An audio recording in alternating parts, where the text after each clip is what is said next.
left. And, harder that first, you're like, oh my gosh, it's such a sting.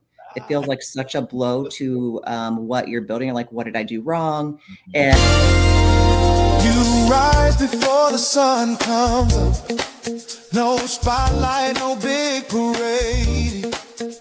Just heart and hands and quiet. Good afternoon, good morning, good night, wherever you are. This is Mike G with the Bass Podcast. I got a local friend, acquaintance as well, Bethany Norman, a publisher for the empowering communication through publishing, storytelling, purpose-driven leadership, and the list goes on. How are you? The city lifestyle of the magazine. There she is, everyone. We're here. The schedule was crazy. How are you today? I'm doing great. The sun is shining right now, so it's all good. Yes. So I'm pretty sure you have a busy schedule being the owner and publisher of the South Tampa City Lifestyle magazine. How did you start with this? Because the magazine is really luxurious. It's high end. Yes, it is. Yeah. So this is a fun story because I never saw myself in the world of publishing, not because it was just something that I'm never going to do that.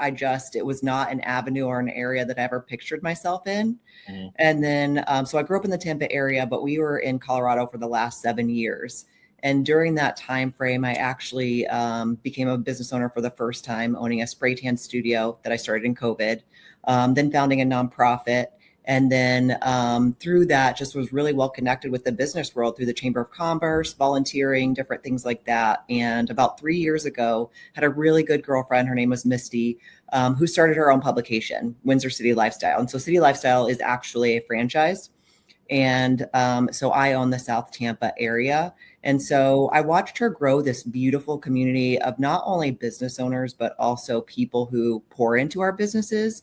And it became less of a transactional kind of position and more of a relational. And, like I just said, I became a business owner in COVID. And the silver lining in that was that I had to become a people first business. Mm. And so this magazine and what the brand stands for is all about building community, supporting our business owners, but showing who are business owners behind what they do. So giving them an inside glimpse of the human piece of them, which we often don't get to see because we're busy doing work, right? And so I get to share the stories of our business owners. And so when I knew we were moving back to Tampa, I thought, man, it's grown so much. What a great opportunity for me to start something like this. Yes, that's it. It has grown a lot since I've gotten here and stuff like that, in which I find the magazine very nice. What is the challenge on this? Because I know you got to put the pieces together. She laughs. Yeah, I laugh because I'm like, oh gosh, what isn't a challenge?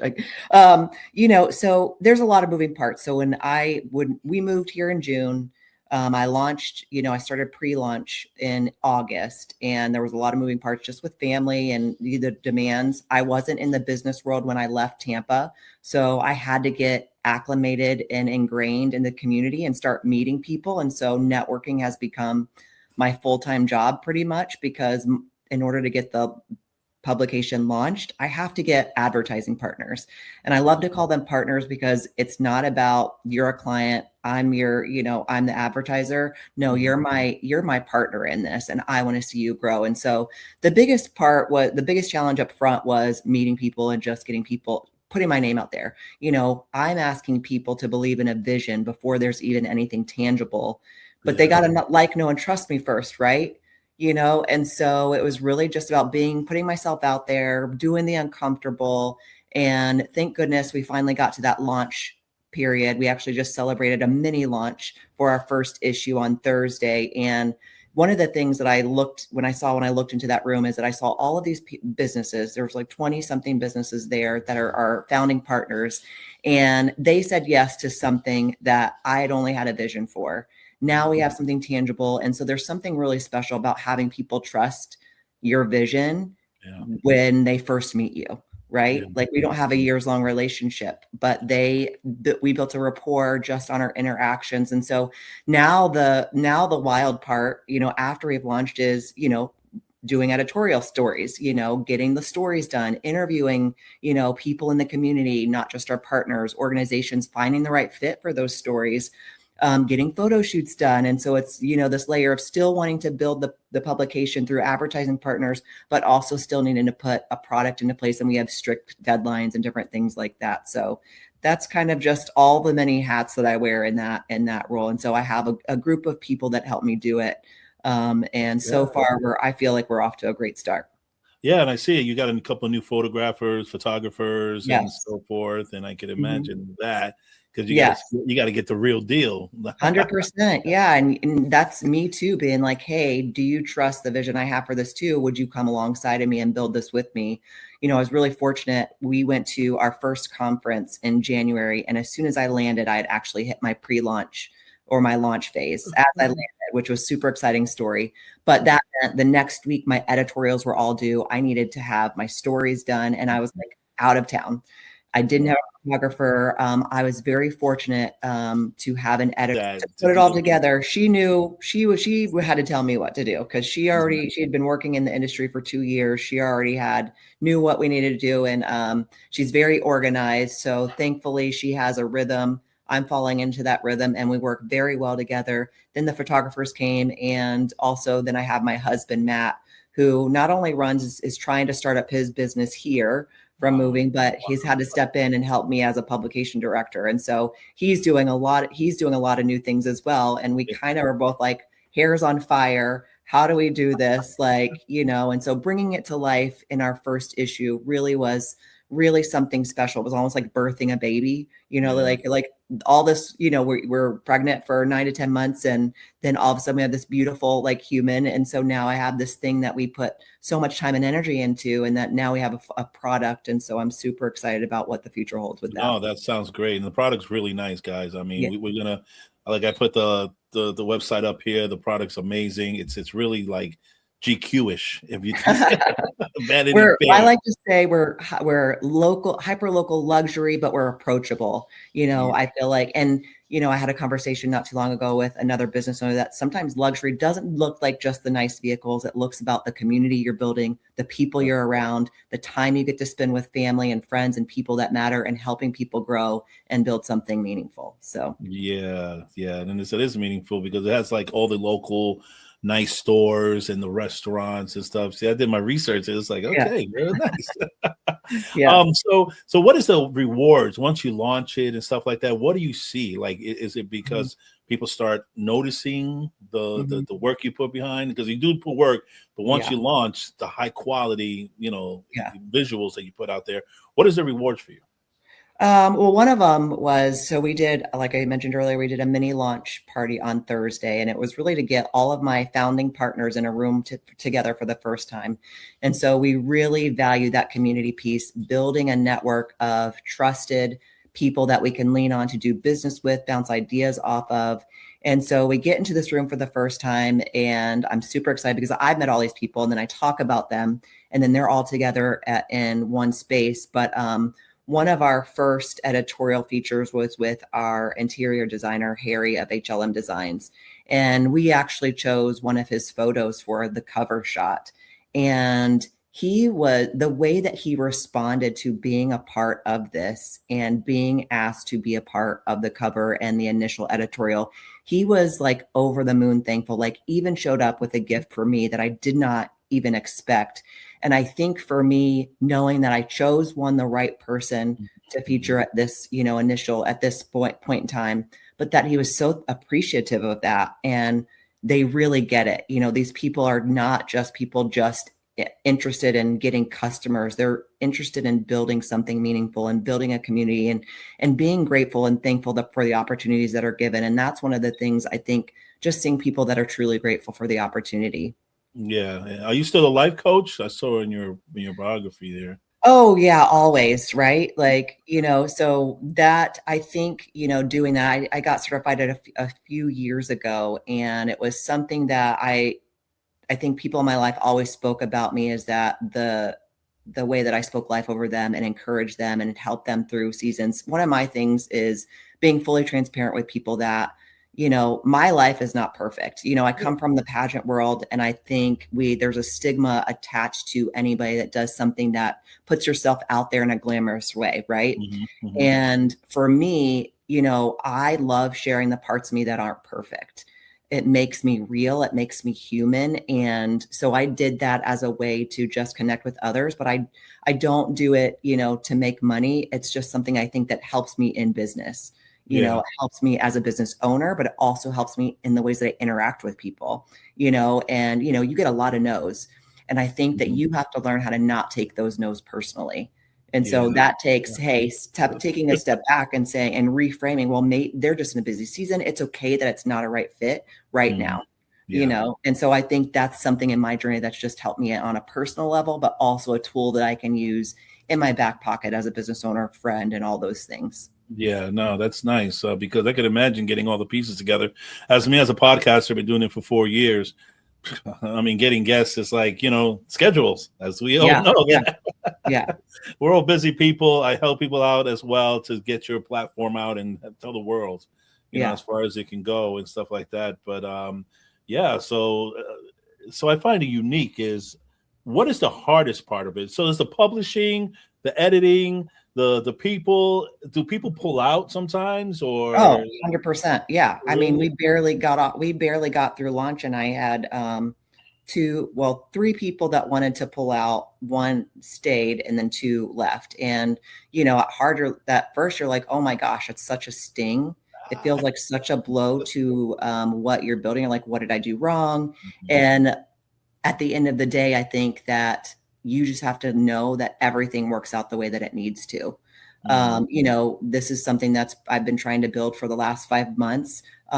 In that 5 months, some business have shifted, like their focus has shifted. And so that means that right now just isn't a good fit for that. On the other hand, I'm one of the ones that stayed. They think they were just like nervous about what what it would do for their business in a positive way. We get scared of success, right? And wondering if they're going to be able to take on the business that comes from the exposure. And so really being able to have a conversation, I think you got to be comfortable with having those hard conversations. And we really try to, my husband, Matt, and I try to create a space where businesses can feel like they can come to us, and let's figure out, okay, what is the real reason? And just trying to figure out what that is. And a lot of times it's just communicating what that is. Yeah, yeah. It's a lot of communications and Yes. understanding and Yeah. putting time and effort into it. So what is your mission? Do you want to, is there a limit of pages you're trying to do? Like, let's say it's just like, I don't know, I'm an old school guy. Yeah. GQ, Vanity Fair, these used to be this thick. Mhm. Yeah. Do you want, is that your mission, to keep it growing and Mhm. add partners, ads and businesses just, Yes, we want to be booming. The thing about Tampa is that it's a competitive market no matter what field or industry you are in, right? And we have several publications that are well known, doing a great job, but I absolutely believe that we are bringing something different. We are 50% ads, 50% editorial, and then we're also industry limited. So we only allow 2 to 3 per industry. So it's 2 to 3 realtors, 2 to 3 home builders, 2 to 3 lawn, whatever it may be, because we're really trying to curate a trusted resource for affluent homeowners to pour into and look to the businesses that they can support. And so, yes, our goal is growth. I don't need to be 1,000 pages, but some of our most successful publications around the United States are at like 100 pages. So that would be, it would mean so much to me to be able to grow to that, that stature, and really have something that people look to, that they're not going to Google to search for these businesses, that they're looking at something tangible, which I believe is where we're going. People are so overwhelmed by social media and internet and all of those things that they really want to know who they're getting into business with, and who they're supporting. So Yeah, because you have other magazines, other franchises across the United States. Do you yeah. guys communicate a lot? Have meetings? Yes. Or yeah? Yeah. How does So every Monday we have an East Coast call, for publishers. I'm very well connected to publishers in Colorado, so I stay connected to them.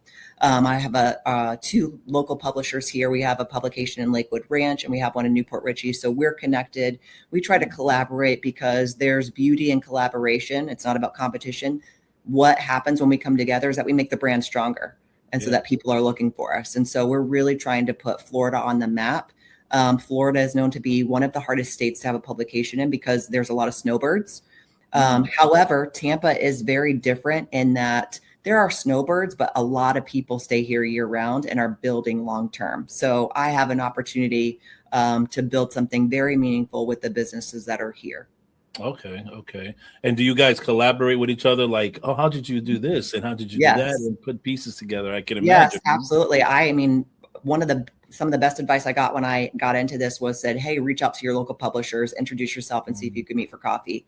And so I did that because, again, it's not competition. We're all in it to do the same thing and do it well, but we're better together. And so we're actually working on getting a monthly meeting together where we strategize what's working well for you, what isn't working for you. There's also sometimes opportunity to have partners in each of our magazines because they do business. So I have businesses that are in Lakewood Ranch or Sarasota area. There are businesses in Newport Richey that do business in South Tampa and vice versa. And so there's always also an opportunity to collaborate there. So. Yeah, collaboration is big with this. It's very, very good, man. Yeah. But the questions can keep on going. This is interesting because Yeah. I was ready to put all the pieces together. Like, how do you do this? Because you got a whole bunch of things. It's a monthly. Yes. A monthly thing, right? Yes, we're direct mailed monthly to 6,500 homes, 500 businesses. And what sets us apart in our distribution is it's not a subscription. We also go to the most affluent homes within South Tampa. So the individuals and the community that has the money to spend on our business. So you're looking at home values of 1.2 to 22.5 million. Yeah. They have the income to support our businesses and create this thriving community where we just continue pouring back into it. Yeah. Have you seen growth so far? I mean, we just published our first month. So, we are 1 month, and our issue is March, and it actually was just started getting mailed last week. So we are 1 month in. We're just finalizing our April issue. So we are very brand new, but I can definitely see the buzz around what we're building. I'm watching my Instagram grow because people are looking for us, which is great. I'm seeing, I had businesses posting pictures and videos of Thursday, and they're like, I'm so glad I got my, my magazine in the mail. I'm so glad to see you in there. And I got tagged in, friends who got their magazines, and they're so excited, right? Because it's not some easy feat. This is one of the hardest things I've ever done. And I think I was on LinkedIn every other week looking for a job because I was so like, can I do this, And to know that I have people around me that believe in what we're doing, I know that as long as I keep going, that we're going to have success. So. There we go. Bethany, thank you for being on the show. Thank you for sharing your South Tampa City lifestyle magazine, guys. We're going to promote it. We're going to help her out. Let's keep it moving. Keep it rolling. Thank you. It takes courage and faith to do the things that you do. The deeds you do for others, just to help them get through. It might go unnoticed to others because it's not in plain view. You're an unsung hero to many, so please know that I see you. Oh, that I see